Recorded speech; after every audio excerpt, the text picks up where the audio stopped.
Nighttime on Still Waters. This is NB 506812, narrowcasting into the night from somewhere on Britain's waterways.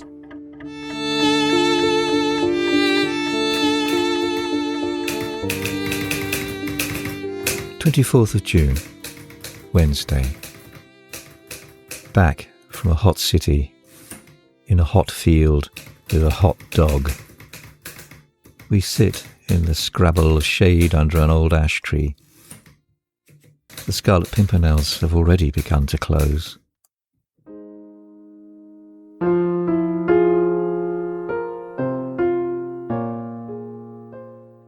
The heat of the day begins to settle, with its dust and clamour, and the canal breathes deeply again as dusk deepens. Fry, just beneath the surface, disturb the water so that in places it looks as if it's raining. A young male duck glides across the marbled still water as serenely as a swan. This is the narrowboat Erica, narrowcasting into the darkness of a hot June night, to you, wherever you are. Oh, it's so lovely to see you tonight. Thank you so much for coming. The cabin is cooling and there's cold drinks aplenty, although the kettle has freshly boiled as always. So come, take a seat. Make yourself comfortable. The night is ours. So come inside, watch your head on the hatch, and welcome aboard.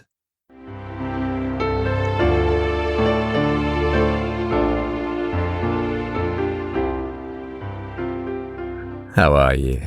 It's been a bit hot recently, hasn't it? I hope you managed to keep cool.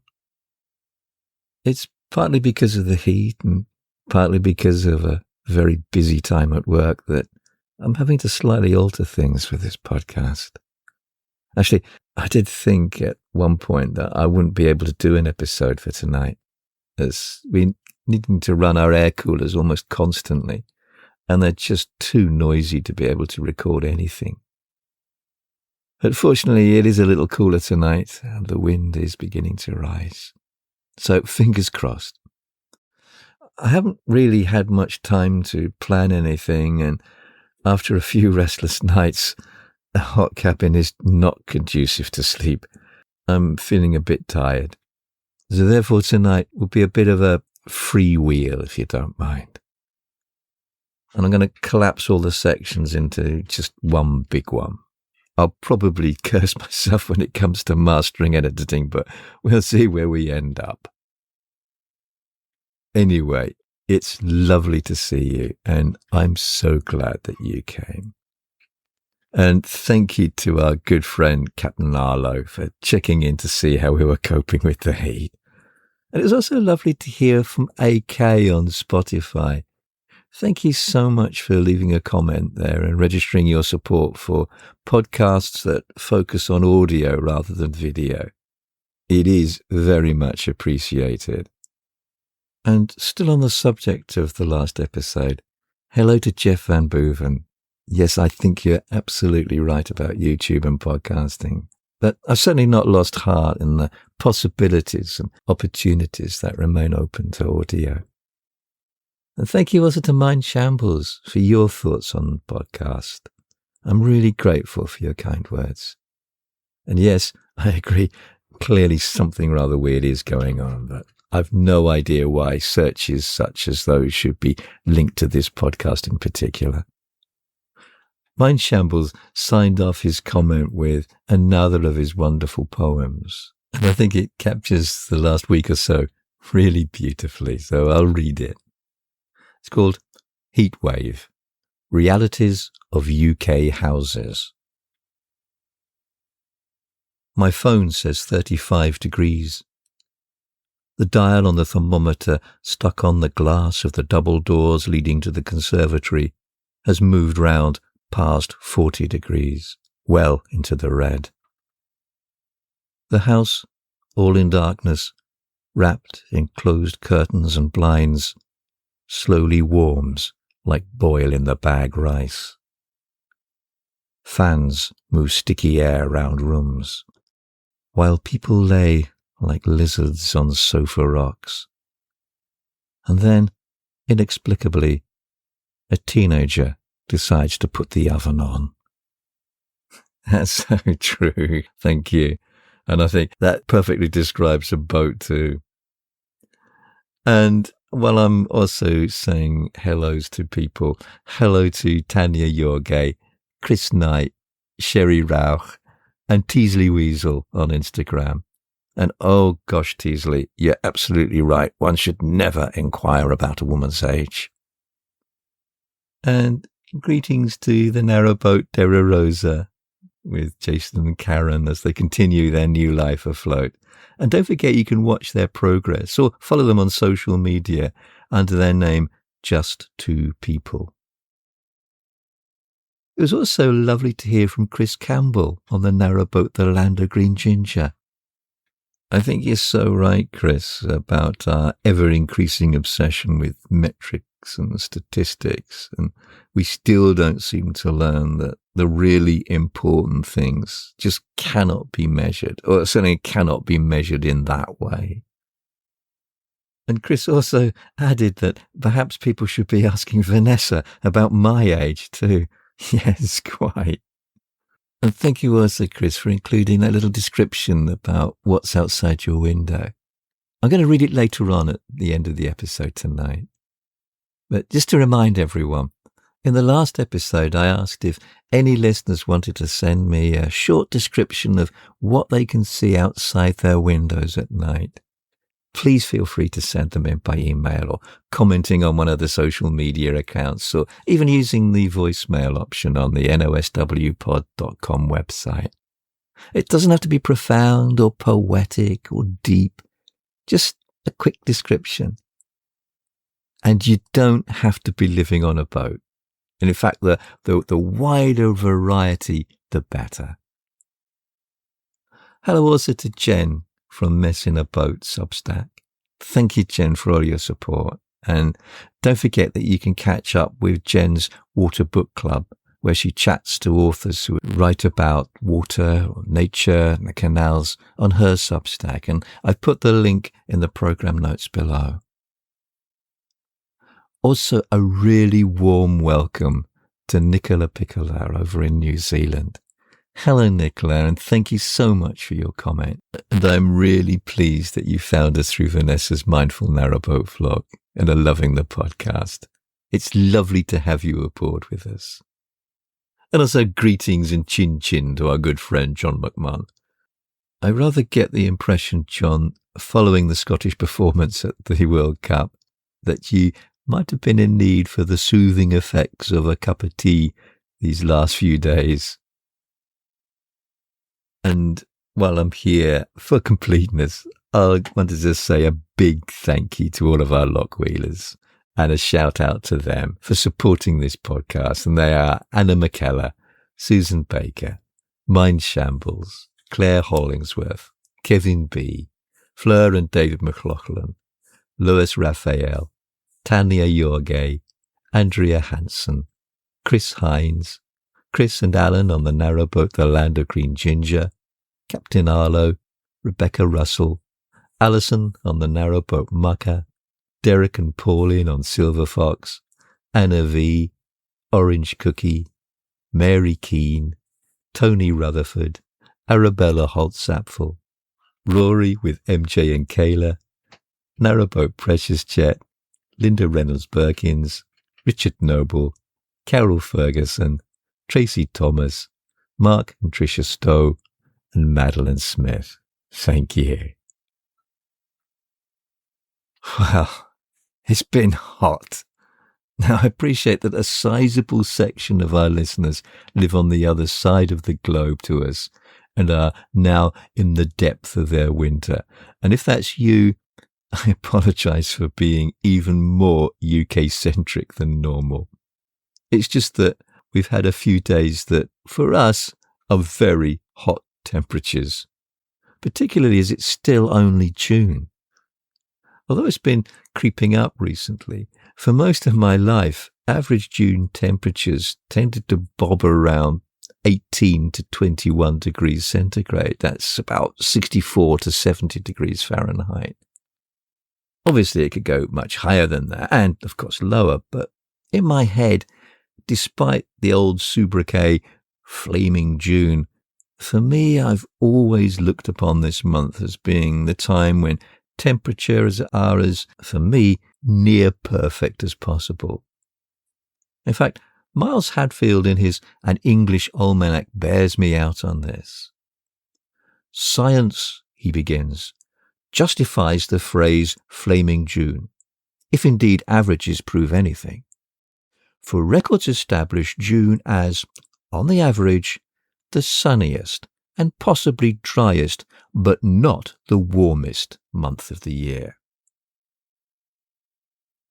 I read somewhere at some time when I was much, much younger that the classic June temperature would have been the temperature of the Garden of Eden. I think the point was that June in England was the ideal temperature. And I'm not sure how serious the writer was. And it undoubtedly said much more about their own personal climatic predilections than anything else. But it's been one of those odd things that have stuck in my head and that I've carried with me for the rest of my life.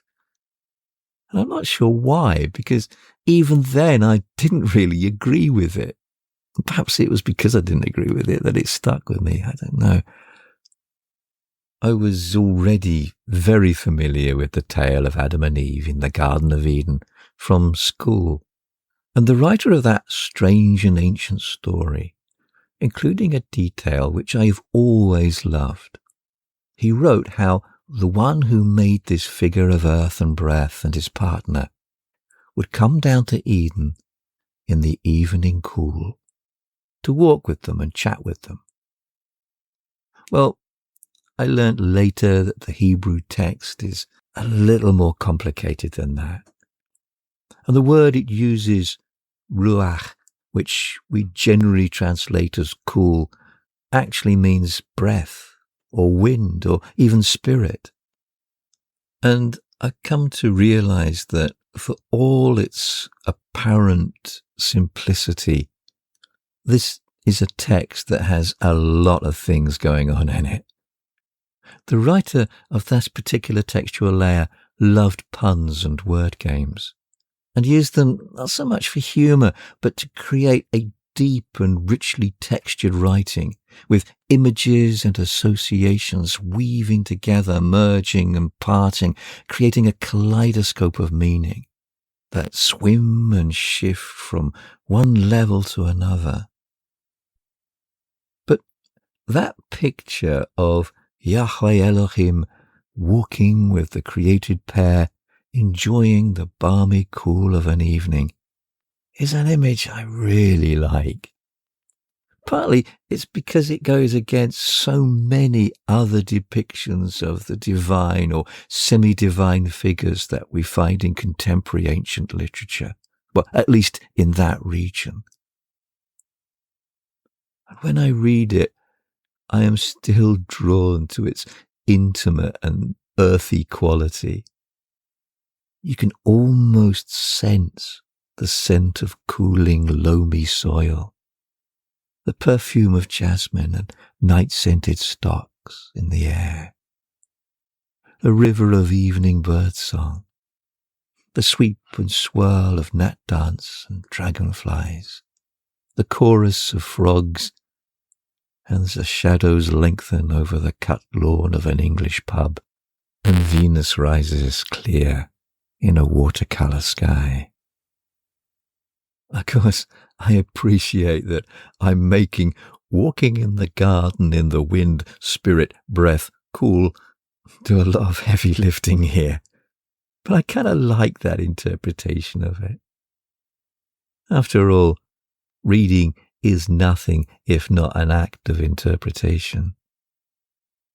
But if my fanciful reading is correct, it would suggest that Eden must have been hotter and perhaps less conducive to a companionable chat, with beer mug in hand during the day.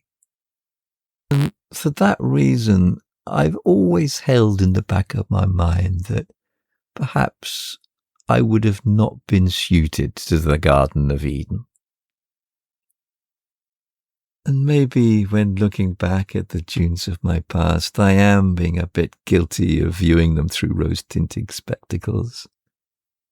For I also do remember very hot classrooms, and days when, in assembly, we were told we can't play football on the field, or even one junior school sports day being threatened with cancellation due to the heat. And days when Mum, who hated heat as much, if not more than I do, uncharacteristically stayed indoors and longed for the crisp November chill. And Wendy, my sister, buying her very first bottle of suntan lotion. Those were the days when we'd buy products to actually give us a tan rather than avoid one. It was an oily amber-coloured liquid that came in a heavy glass bottle and smelt of exotic lands and deep blue seas and coconut. And she would lie outside in the blazing furnace of heat in her school swimming costume. She went to big school by then, while I skulked indoors, ratty and irritably flicking through old comics and counting the days until the winter came again. And then, of course, there was that infamous summer of 1976, with its devastating drought. It was the summer that I was taking my O-levels and CSEs, and there was talk that it might be cancelled, and we were allowed to take our blazers off even when we were outside, and Tompo even unloosened his tie and undid the top button of his shirt. But then Tompo ran at life piratical.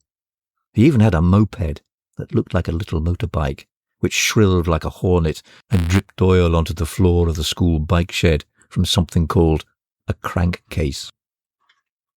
And in many ways he had already left us all behind. 1976 was the year of my growing up, and that long, hot, dry summer was its zenith. I could go into pubs, buy cigarettes. I was of the age of consent and could get married, although could not yet cast my vote. I was recognized as a man, although I was to remain a boy for many years after that.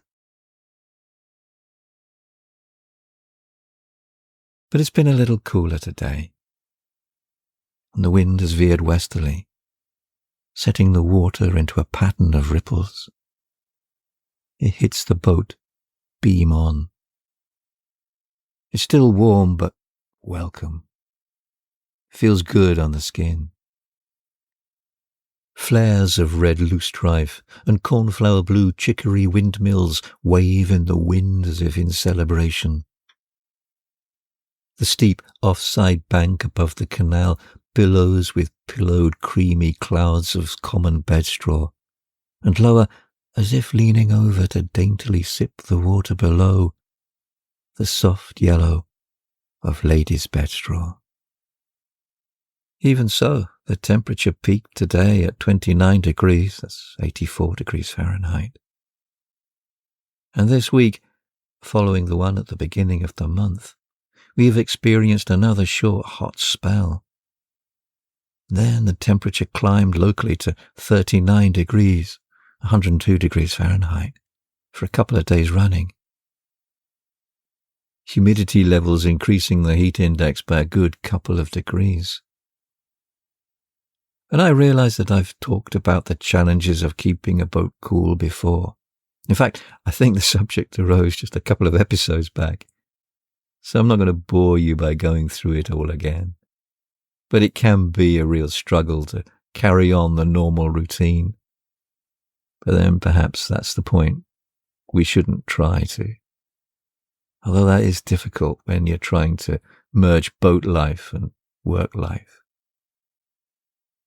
And our main concern is, of course, regulating the temperature inside. We have a couple of sturdy air coolers and numerous fans which we try to position and use strategically. However, even then, the temperature inside the boat has regularly peaked at around 38 to 39 degrees. Once at 41, that's about 106 degrees Fahrenheit. Although I should point out that the thermometer is positioned quite high up, so the floor temperature is going to be a little bit cooler. And our major concern is Maggie. We're quite lucky as a neighbouring boater, who Maggie loves, has a portable air conditioning unit and has offered to take her if we think she's becoming too distressed.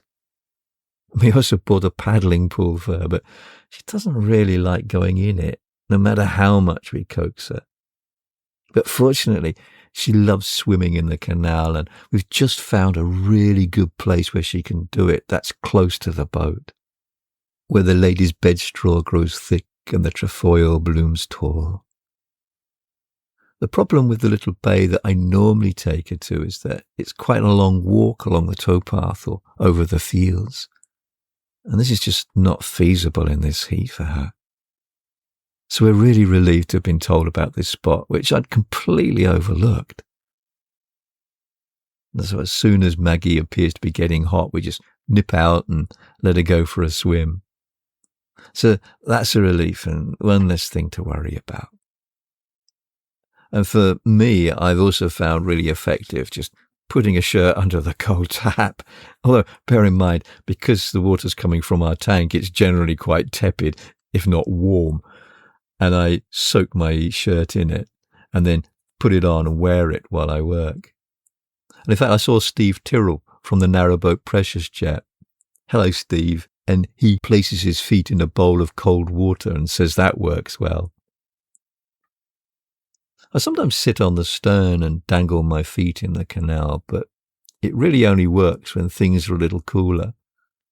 The steel stern gets so hot that you can feel the burn even through a cushion. And we have to constantly put towels down so that Maggie can walk over it. Also, the water's quite warm now. And I also appreciate that there are a number of places along the navigation that you simply would not want to put bare feet or bear anything in. But for now, for the next few days at least, this heat seems to be over. The weather is breaking. Perhaps we shouldn't be surprised. Good old Miles Hadfield, carpet slippered with pipe in hand, assures us that we are heading for another of Buchan's now debunked cold spells. Buchan's fourth cold spell, he writes, starts on the 29th of June and lasts into July. Well, we'll see, but looking outside, the weather does seem to be agreeing with him. All this being said, all the heat is a small price to pay for being here. And being so early in the summer has meant that the grass, although beginning to dry, is in the main rich and lush. And this alone gives the fields adjacent to the towpath a really cooling and welcome feel. Maggie loves to lie down in the long grass, and so do I. The horizon of the world contracting down to just a few feet, jewelled with flowers and insects. Tall grass fronds wave and nod above eye level, and clouds, when they appear, somnambulantly traverse the dome of Wedgwood blue, telling stories of their own to whomever has the eyes to hear them. The skies are generally quiet in the heat. Birds conserve their energy. Flight stops. Their songs cease. Keeping to the shade of the hedgerow and tree canopy, they wait out the sun's journey in their avian siestas. And along the canal, coot, moorhen and duck bury themselves within the green oases of rush and iris, sedge and reed. And so, for a while, Above us, nestled deep within the long grasses, only the clouds fill the sky with movement and story. Flaneurs of space, the strolling minstrels with a song and a wink for a coin. This great theatrical carnival of tales played out above us. It can be quite intoxicating, lying among the long grass, watching the clouds pass overhead. And the sky is the colour of the cornflowers that have just burst into flower beside the water sparkle below us. Mallows nod their large pink heads in the warm gusts that write cryptic signs upon the crop fields, creating sweeping tides of green seas. But among the grasses, it's the small, diminutive, easily lost and overlooked flowers that catch the eye. Violet-purple cranespill, flung broadcast among the green. The burnt red smoulder of scarlet pimpernel, keeping open an eye till the weather. In inclement weather, or very hot weather, blink and they're vanished. Yellow stars of chickweed and black medic. I had to look up black medic in Mum's old copy of Kebble Martin's classic A Concise British Flora, because how can you describe the tiny yellow flower head of black medic? Not because it's exotic or different, but because it's precisely none of those things. And so how can you capture the distinctiveness, the special, unique beauty and quality of something that is intrinsically submerged into the normal, so that it can be properly captured and celebrated? And there it is, opposite plate 21. Procumbent, flower 1/8 inch, yellow, in small oval spikes. Pods very small, netted circular, becoming black. In pastures, etc. Very common. Flowers May to August. I look down at the starscape of floral gold. Okay. Good effort, William. I guess it does the job you set out to do, and with such splendid brevity. But for me, right now, it doesn't quite cover it. Not even to begin with. There's a beauty in this minute cluster of butter yellow petals. But it evades words. And I'm glad that I live in a world where a tiny common flower cannot be reduced or be contained in words. There is poetry here that only the silent birds and the minstrel clouds can begin to reveal. And this evening was the first evening for a while that I could sit outside on the stern and watch the evening colour the sky and paint the water with its gentle fire. One of the hardest things about the recent heat has been how it's continued to build even into the evenings.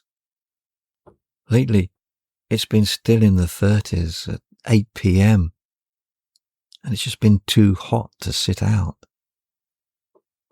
So I've missed that special cool of the evening times. Those fleeting Edenic moment of calm and quiet, when the footprints of the heavenly can be heard on the dry, dusty road of a hot day's end. But tonight, there is ruach once again. Whether that be breath or spirit or just plain old wind or even cool, I guess the point of Eden, or one of them, is that you only really know that you've been in Eden once you've left. And maybe that's the same with ruach too. It's only once you close the door on the day that you realize that you might just have been touched by something a bit more than merely a dusk-time breeze or the evening cool. As I sign off for the night, outside my window, 3 silhouettes of mature ash trees are etched ink black against the skyline, soft with the afterglow of evenfall. And a mother and her 7 nearly fully grown ducklings silently splinter the silver path laid by the moon on the water. And Chris Campbell writes from her boat, The Land of Green Ginger, and says, outside our windows in Hungerford are mainly the shady branches of sycamore, fully loaded with those little helicopter seeds. Thank you, Chris. The promise of autumn fun in the land of green ginger. And so, this is the narrowboat Erica, signing off for the night and wishing you a very restful, peaceful, and cool night. Good night. Temperature outside 23 degrees. Inside 26 degrees. Humidity 71%. Dew point 18 degrees. Wind direction south-southwest. Wind strength 12 miles per hour. Barometric pressure 1013.2, steady. Cloud cover 30%. Cloud ceiling 40,000 feet. Precipitation nil. Moon phase 96.2% waxing gibbous. Day length 16 hours 46 minutes. Sunset 21:33. Sky casting 4:48.